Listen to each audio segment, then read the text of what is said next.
All right, so Botswana's new president, Duma Boko, is addressing the 2024 African Economic Conference in Gaborone. Let's take you live there now. Inviting me to your next conference. I'm greatly honored to be in your company today. And even as I moderate my thoughts, I also remember, I think it was William Butler Yeats, who said, it takes more courage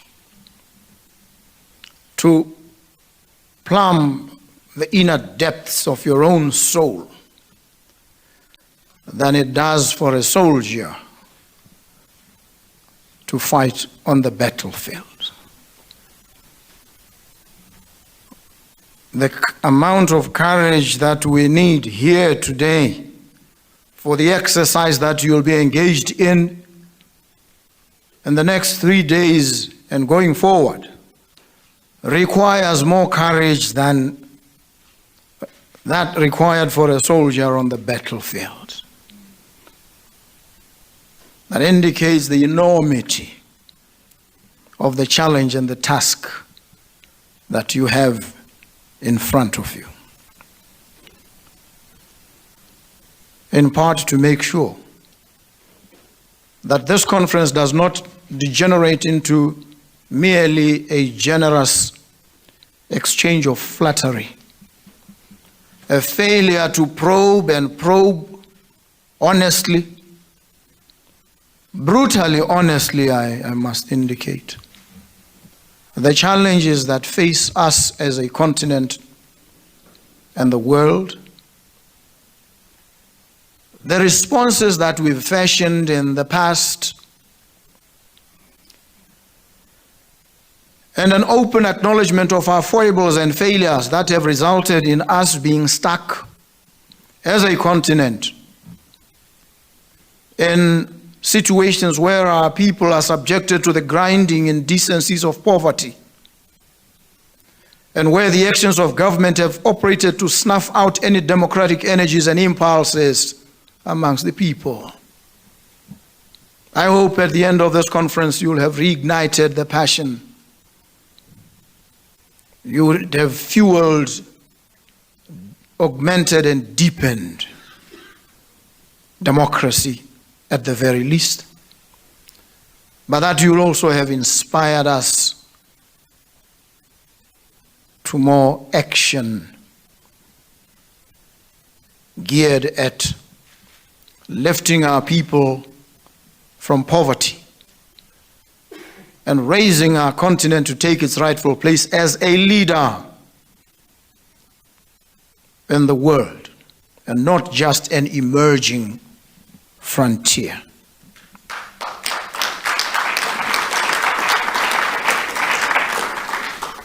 The theme of your conference, Securing Africa's Economic Future Amidst Rising Uncertainty, could not be more relevant. We appreciate, and we need constantly to remind ourselves of the unpredictability of the global landscape, and that Africa stands at a crossroads to closely address the obstacles affecting the livelihoods of our citizens. The importance of your theme lies in its focus on Africa's urgent need to leverage on its collective strengths in order to secure a prosperous economic future for its citizens. I must commend the African Development Bank, the United Nations Economic Commission for Africa, and the United Nations Development Program for coming up with this more than apt and befitting theme.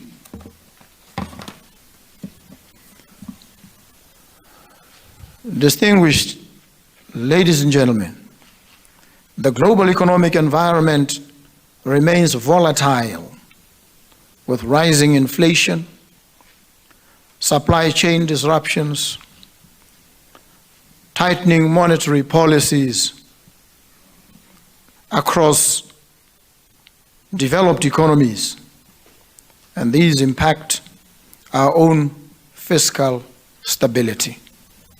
The threat of climate change always looms large on the horizon, threatening our agricultural productivity and livelihoods. In addition, geopolitical tensions, Africa's challenges rooted in internal conflicts, regional disputes, and global power struggles also present challenges. These present challenges to Africa's economic development.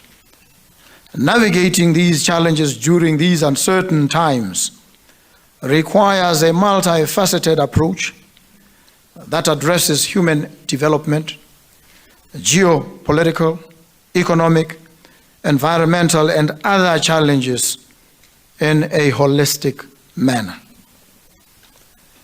Notwithstanding all these, there is hope yet.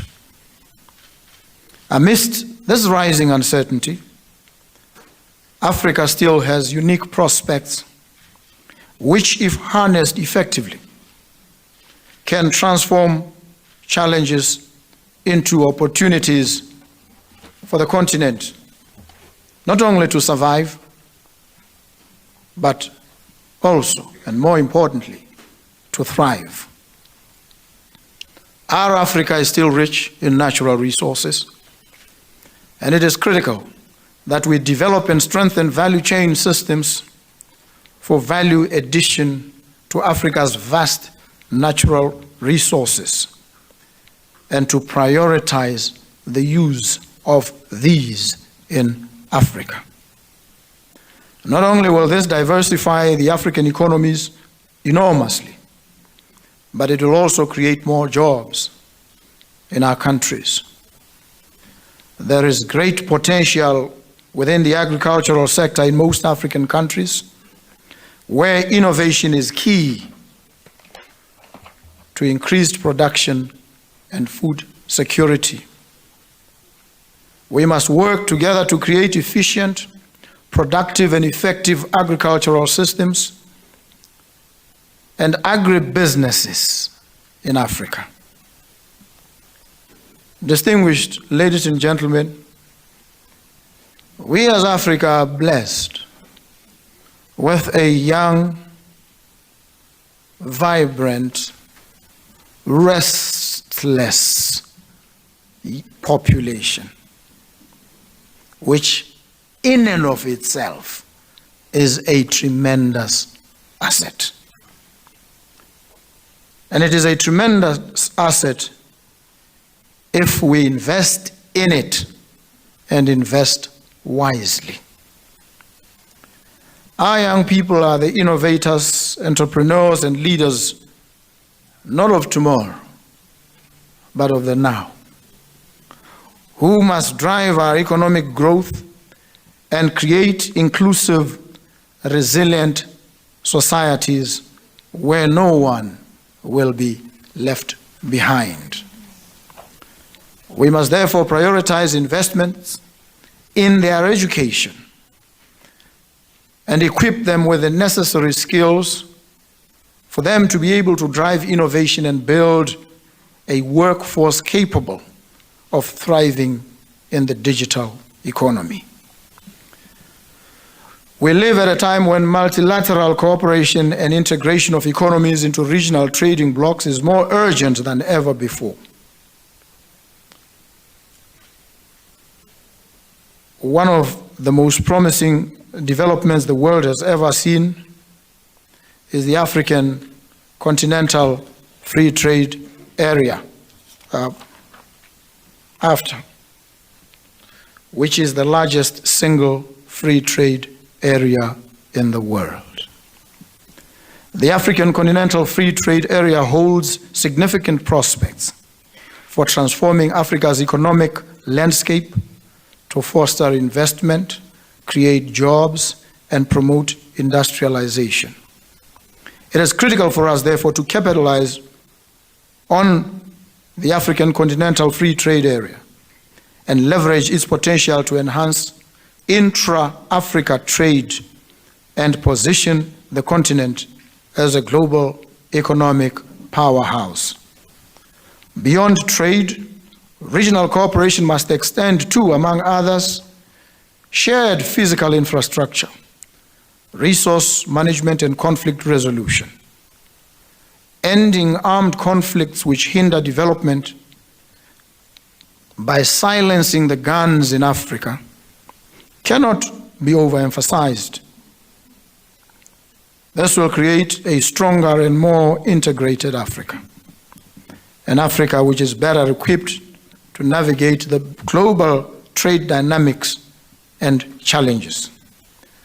The ongoing conflicts and wars in Africa must stop, and they continue to cause immeasurable human suffering, displacement, and leave lasting scars and bruises on people, communities, societies, countries. And we would be our own worst enemies if we do not step up, call each other out where we have to as leaders, and this has been one of the problems. That when we are supposed to address issues, often we marshal figures and statistics that flatter only to deceive. So we must rise above this self-adulation, deal with the painful realities that some of our actions cause on our people. We know climate change is not just a distant threat to the livelihoods and prosperity of our people. It is happening now. As such, it is more than urgent to act now, to adapt to its impacts, and to mitigate some of its harsh consequences, even in the short term, as we wrestle more deeply with the medium to long term interventions that we must deploy. Ladies and gentlemen, we are called upon to invest in renewable energy, from which Africa can build resilient, sustainable energy systems for the future, while addressing the urgent challenges posed by climate change. The digital revolution also presents a powerful tool for economic transformation. Technology is the key to unlocking new avenues of growth. And we can therefrom reshape African economies in profound ways. As I conclude,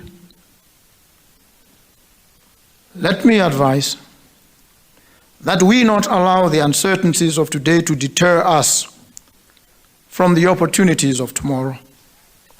Let us use this conference as a platform to engage in meaningful dialogue, to exchange innovative ideas, and to forge partnerships that will shape the trajectory of our continent's development. It is imperative for the continent to act in unison and with unwavering boldness to secure Africa's economic future and to build a resilient, prosperous Africa that we all want. I hear echoes in my mind of a conversation between two Shakespearean characters. One says to the other, "You know, I can do things. I can call spirits from the vast deep." The other says, "Well, so can I, and so can anybody else. But will they come when you do call for them?" That is the brutally honest and devastating question that we must pose to ourselves and wrestle with in the next 3 days. We tell ourselves we can do things. We tell ourselves we can come up with appropriate solutions for the trenchant problems that bedevil our continent and the lives of our people. Will they come when they are called forth? But to take it a street further and conclude on that note, when we have come together and settled on some of these propositions and solutions, do we have governments resilient, agile enough to enforce, to enact, to implement these solutions in the shortest possible time? Do we? Ladies and gentlemen, thank you so very much for the privilege of your attention and the pleasure of your company. Thank you. Well, the president of Botswana, Duma Boko, at the African Economic Conference, which is currently underway. The theme of that conference, talking about securing Africa's economic future. So the president of Botswana basically saying he wants at the end of that conference to ensure that the passion is reignited to deepen democracy on the African continent, and basically action is needed to gear up and lift up Africa's people out of poverty. He's hoping that those will be the end results of what comes out of that conference. In fact, a clear path to emerge from that conference about how that can be done, lifting Africa's people out of poverty.